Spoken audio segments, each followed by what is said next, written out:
My mother showed her love for me in many ways, and part of that love was shown through the food she prepared for me.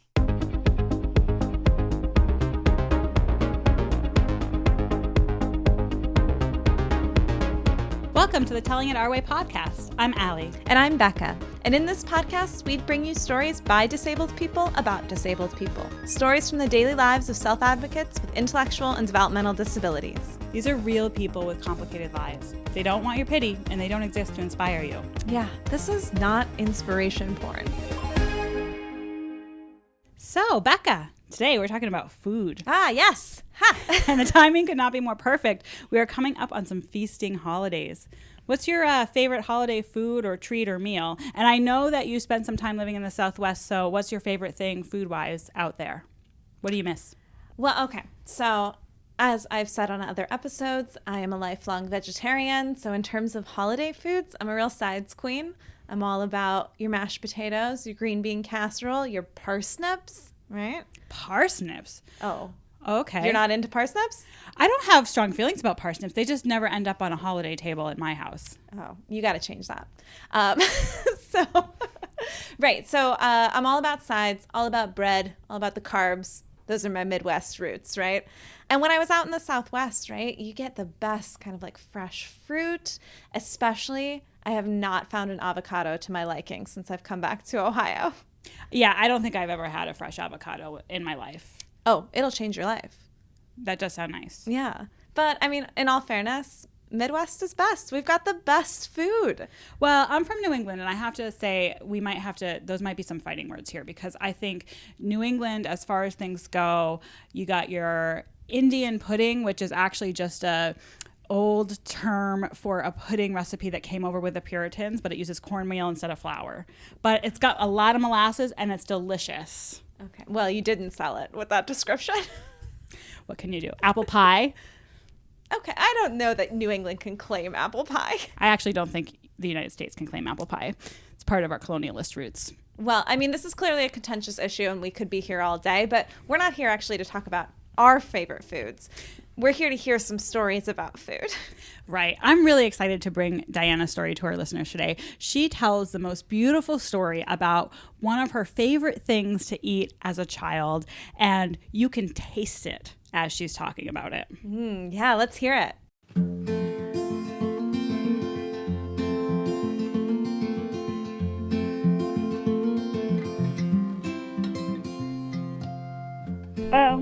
I was pretty young, and the doctor's office was very far away, so my mom would pack my lunch after my appointment, and I would sometimes eat it outside, or if it was cold out, I would just eat it in the car and go home.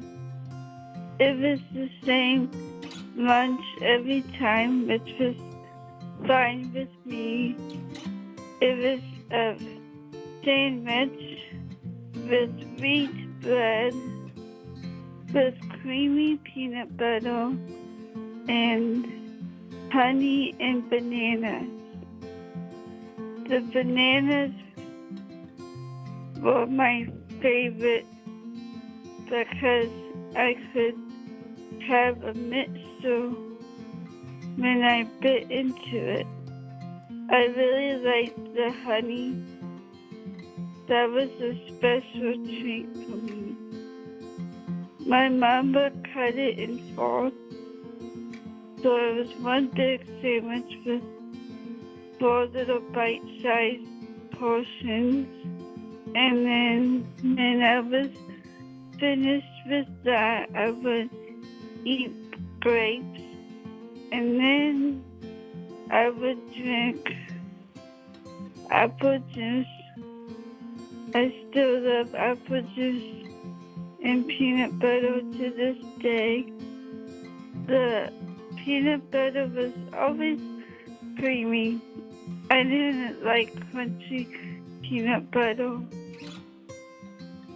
Bananas were just right. not too mushy, and the honey was very sweet. My mom would put it in a brown bag for me and keep it safe in the car or bring it in if it was too hot out. My apple juice was a juice box. Sometimes I had 2 of them, and sometimes I only had 1. Or I would have 1 on the way there, or 2 after my lunch. I just remember sitting in the back seat, eating my lunch, and then taking a nap on the way home. My mom always remembered napkins, and she never did forget to bring my lunch. And I thought it was the best lunch and treat ever.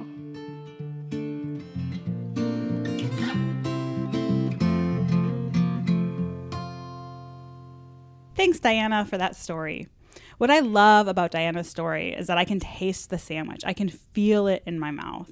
It reminds me of one of the sandwiches my mom made me that was a comfort food when I was growing up, but really difficult to eat in the car. It was a fried egg sandwich, runny yolks, white bread, ketchup. Delicious. It was something I really loved. And don't toast the bread. The bread has to be mushy to really make it that delicious. You know, I love hearing stories about favorite foods, about comfort foods.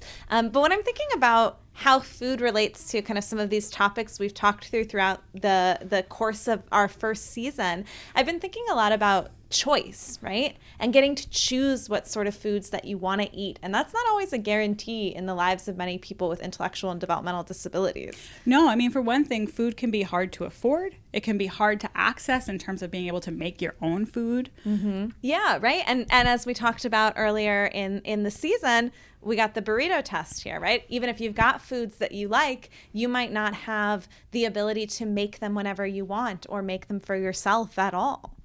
You know, doing some research for this episode, I found that the USDA has some really interesting statistics about food and folks with disabilities. So in 2021, households that included an adult with disability reported higher food insecurity rates than households with no adults with disabilities. Mm-hmm. So food insecure households are those that have difficulty at some time during the year providing enough food for all members of their family.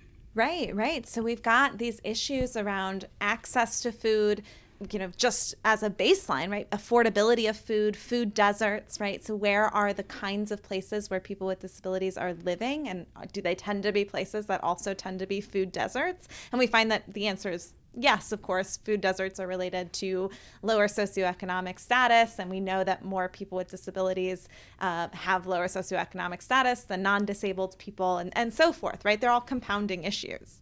And sometimes we like to moralize food, right? I think that's one of the favorite American holidays is to just favorite American pastimes is to moralize food choice, to say like, oh, well, you're eating whole foods, that's inherently healthier, mm-hmm. and you're such a good person for that. And food is not a moral choice. Food is a choice that we make out of necessity. Mm-hmm. Yeah, that's a really good point. And I think we can talk about this some more, but I think I want to hear another story first. I'm excited to hear about JoRita's story. So she talks about her experience with some of the foods that her mom cooked for her as a child. She does. So we're going to hear JoRita's story now.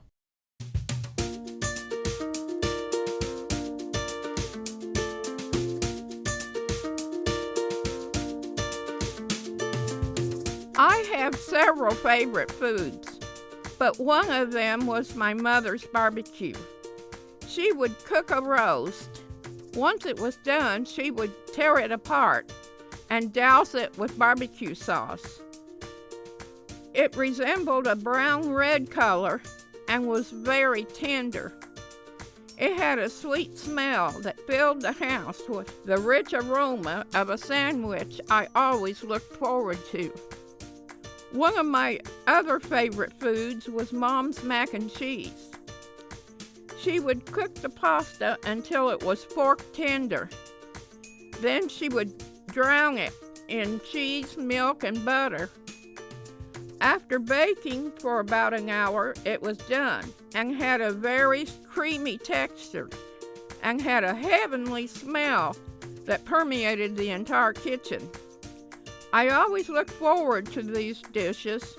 Mom made them because she knew I loved them. They were dishes we had often, and I always looked forward to them. Mom also made a chocolate pie that was to kill for.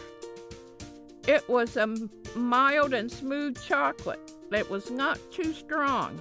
Coupled with the silky meringue made my eyes dance with anticipation.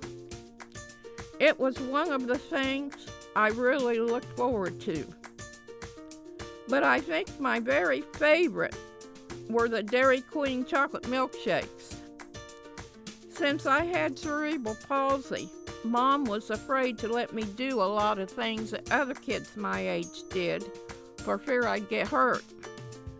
My theory was always that because of this, to compensate for this, we would stop more than the normal amount of times and get chocolate milkshakes. My parents knew I loved chocolate shakes, and Mom wanted me to have something that wouldn't hurt me. Except that I weighed 103 pounds in the 3rd grade. Consequently, I matured a lot faster than I should have. My mother showed her love for me in many ways, and part of that love was shown through the food she prepared for me.